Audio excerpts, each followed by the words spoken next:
So, welcome everybody. I'm delighted to welcome the one and only Kev Sheldrake Hello there. to the UK Hypnosis Convention. Hi, Kev. Hello there. Sorry, I interrupted you there. So Kev's a hacker. He's a magician. He's a hypnotist. And alongside this year's keynote speaker, Anthony Jacquin, he founded and ran Head Hacking. And they were a brilliant company, in my opinion. They popularized street hypnosis. They ran trainings. They ran an annual hypnosis conference, Change Phenomena, that has a very safe place in my heart, I have to say. I'm very fond of it. And these days, as a hacker, you've presented your research at international conferences. You're currently working in threat intelligence. I don't really know what that means, to just kind of like stop people from threatening each other. Yes, I can explain if you want. So there was a lot of love for head hacking, at least from where I was sitting. I could see a lot of love for head hacking throughout the years. And this presentation, it's going to be some of your reflections from the inside, but by you, Kev. Yeah, tell us a little bit about that. So a lot of people sort of might have been a little bit aware of head hacking, either from the products or the training, some of the performances maybe, or maybe they'd heard about it as a brand that's since kind of closed down, although some of the products are still available. Or maybe they just came across it via Change Phenomena. And I thought not everyone knows kind of how it came about or why it came about. So I thought I'd talk a little bit about why I got interested in hypnosis in the first place as a computer hacker, and how that evolved into sort of working in hypnosis in some form or other, which later became head hacking, and how that kind of evolved, some of the sort of things that we did. And then I guess how that led us through Change Phenomena into discovering kind of the science behind hypnosis and suggestion, which totally blew my mind. Basically, there's so many interesting things there that you could spend a lifetime and still not be aware of everything that's been done in that field. So that's kind of. I love that about you. I love that about you as an organisation. That there you were running these trainings all over the world to street hypnotists and magicians, and really had a lot of love from that part of the world. And yet here you were as well, really embracing research and talking about it. I remember watching you lecturing about the science and the development behind some of the models that you were creating, and some of the kind of journey that you and Anthony had been on and were going on. I really loved that about you. Yeah, I mean, that was back in 2012, that particular lecture, which is kind of like describing the things that we'd done. I mean, I was very much on the performance side. I had studied hypnotherapy. Anthony is obviously a hypnotherapist and works in that field. I know a lot of my friends, including yourself, work in hypnotherapy. And from a performance perspective, I care a lot more about the hypnosis, in that kind of world. And so I was interested in being better at hypnosis. And one of the ways to be better is to know something about how it works. And to know how it works, you really have to read sort of material from people that have tested things rigorously, scientifically. I mean, where this journey goes, and where this talk will go is that if you're a hypnotherapist and you care more about the hypno element of hypnotherapy, then maybe you don't care about how it works or what's effective or what's efficient or what's best for your clients, because it's the hypnosis part that's drawing you in and keeping you employed and keeping you interested. But if you care about the therapy side of hypnotherapy, then I think you really do have to care about what works.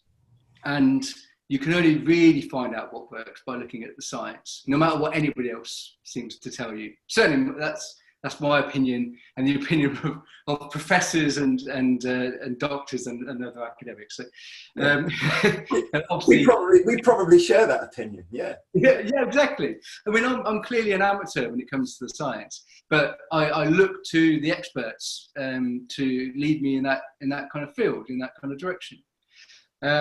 So that's really the sort of things I'm going to be looking at and talking about. I'll talk a bit about how we came across the science, the sort of things we learned, the sort of places it took us, how I think that sort of fits together, and there'll be a few revelations about the things we did and the things that we hoped that people would get from it, which isn't as immediately obvious as some people might think.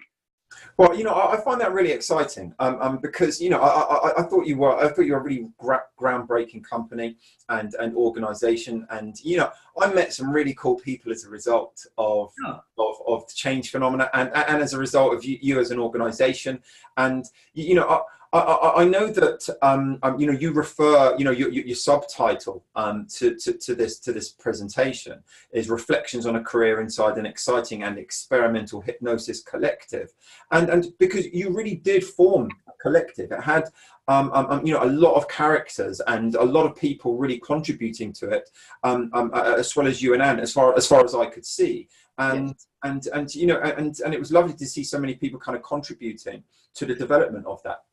Yeah, it was from the outset. Our ideas were to collaborate with the best, to collaborate with everyone. Together, we can push things further and better. It's obvious that a lot of people have their own opinions. If you get 19 hypnotists in the room, you'll get 20 viewpoints on what it means and how it works. So I think we thought it was very important to talk to as many as we could, and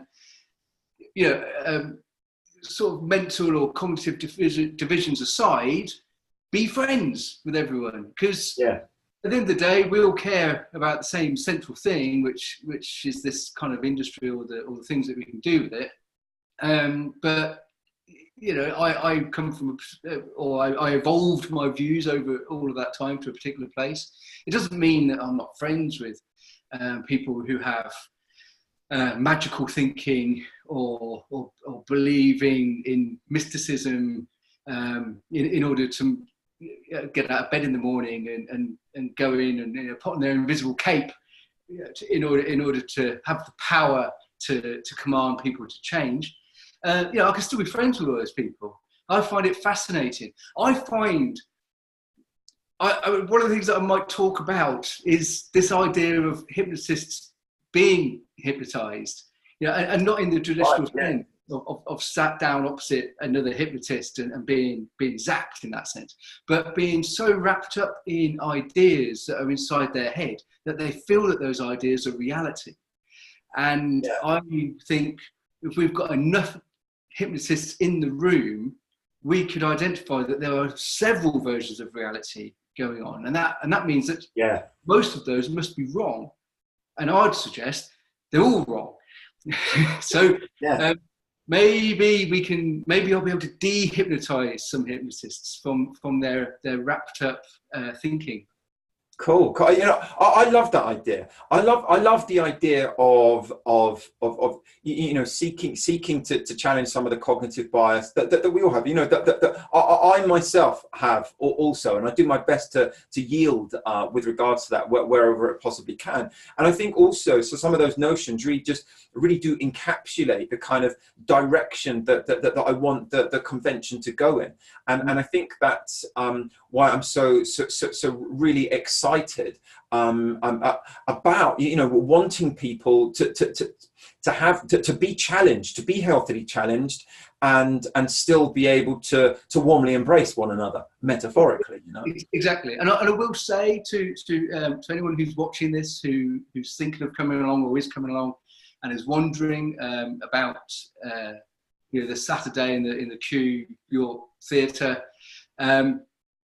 Of the people on the day, mine will be the softest most warm talk where I'll be very pleasant to everyone, and I'll be gently trying to coerce people to think about things that maybe they haven't quite considered so far, as opposed to dashing all of their thoughts and chopping them down. I mean, I remember Professor Kirsch speaking at Change Phenomena in 2011, and he alienated an entire room of therapists from the word go, and it was fantastic.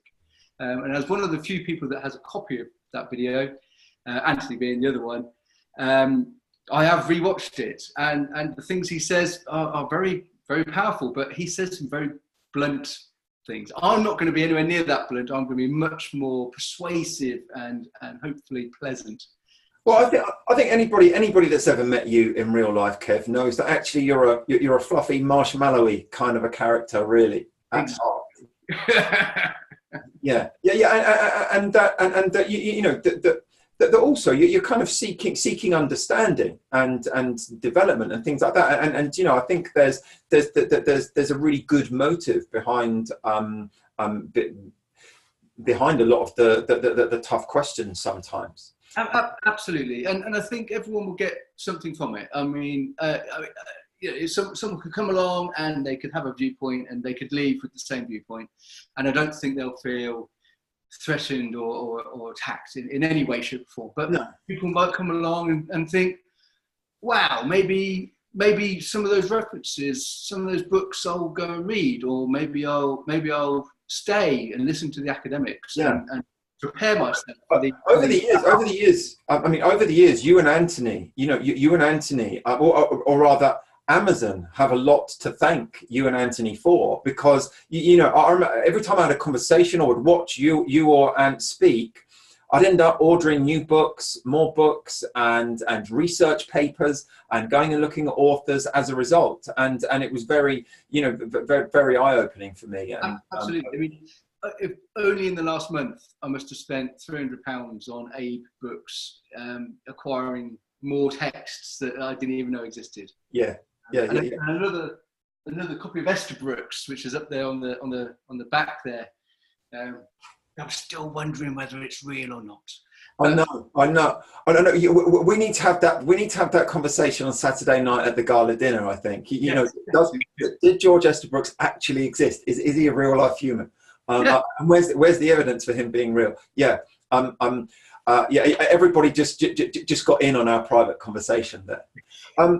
So for those tuning in, I think this is a presentation you're really going to want to come and be part of and come and watch. For more details about Kev's presentation, to come and join him and the rest of us at this year's UK Hypnosis Convention, do visit the website www.ukhypnosisconvention.co.uk. Kev, thank you very much for joining me here today, and I cannot wait to welcome you as a speaker to this year's UK Hypnosis Convention.